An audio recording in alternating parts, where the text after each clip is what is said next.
Hi guys, it's Miss Hughes here, and I wanted to share with you some tips and tricks for using Seesaw to do your assignments.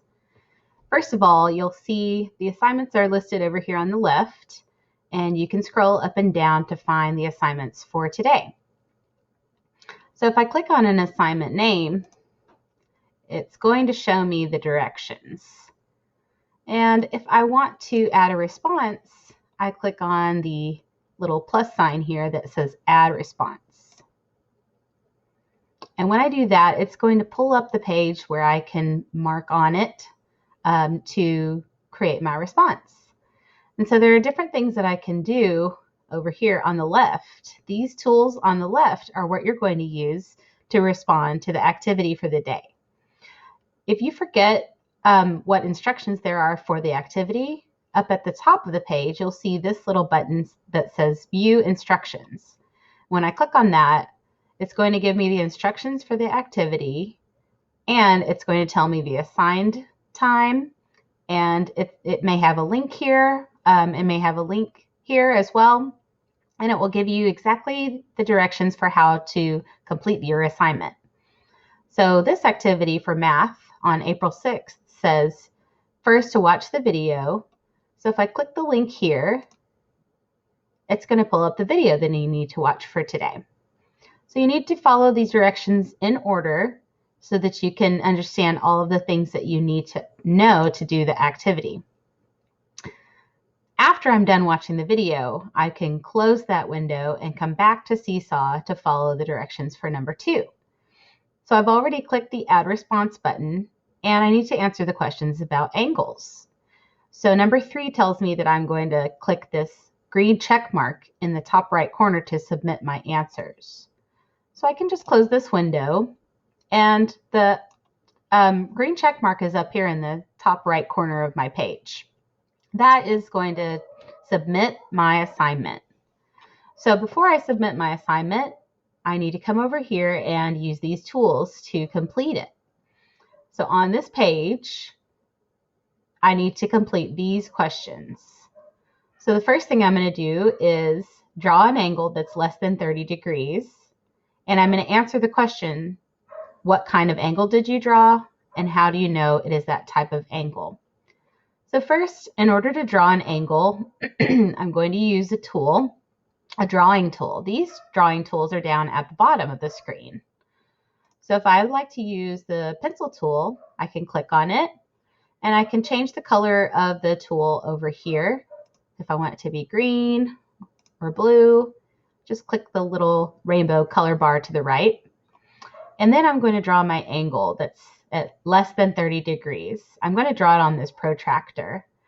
And if I want to do that, I'm going to start at 0 and draw my first line. Now, if this line looks a little too thin, I can erase it and I can go back and make it thicker. So if I want to go back and erase what I've done, I can click this back arrow in the top left corner. That will take away the mark that I just made. If I want to put it back, I can click on this arrow to put it back. So it's just kind of like a backward and forward button on the top left. In order to make this pencil tool wider, I can click on it 2 times, and I can change the width of my pencil. So I'm going to make it as wide as I can. That way I can see it better. So my first line is going to be here at 0. And then I'm going to measure an angle that is less than 30 degrees. So it needs to be under this line here. So I'm going to make it about 20 degrees. My line's not super straight, but that's pretty close. Okay. And then I need to answer the questions. So I'm not going to use this to answer my questions because this is really hard to read. So instead of that, I'm going to take those away. I'm going to use my T tool over here, and this T is for text. So if I want to use the text tool, I just click on it and a text box will open up here. And I can move this text box around.